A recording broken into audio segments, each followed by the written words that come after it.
घ्यायचे खरपूस खरपूस भाजायचे एक सारखे मंद आचेवर खरपूस भाजायची आणि ते शेंगदाण्याचं साल काढायची नाजूक हातानं आणि पाकडून घ्यायचे सगळे पाकडून ते वरचे काळ टरफल जातात सगळी आणि स्वच्छ शेंगदाणे बाहेर आले आणि ते आता बारीक जास्त बारीक पण नाही करायची चटणी म्हणजे शेंगदाण्याची कूट जास्त बारीक नाही चावायला यावा दाताखाली गोड लागावा चावायला यावा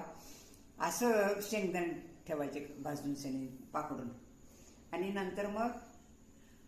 माझ्या करताना तुला राहिलेला व्हिडिओ झाला तर त्याचे शेंगदाण्याचे कूट असा थोडासा ओबडधोबड करायचा असतो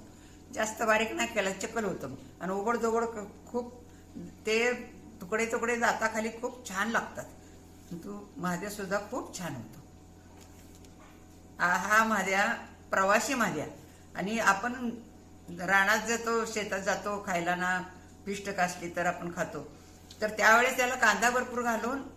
ते महाद्या शेंगदाण्याचा शिजवून घ्यायचा आणि मस्तपैकी चप्पीचा महाद्या होतो तयार आणि मग ते ताटाला लावायचा काय चव आहे मग बघा तर तुम्ही खाऊन तर बघा.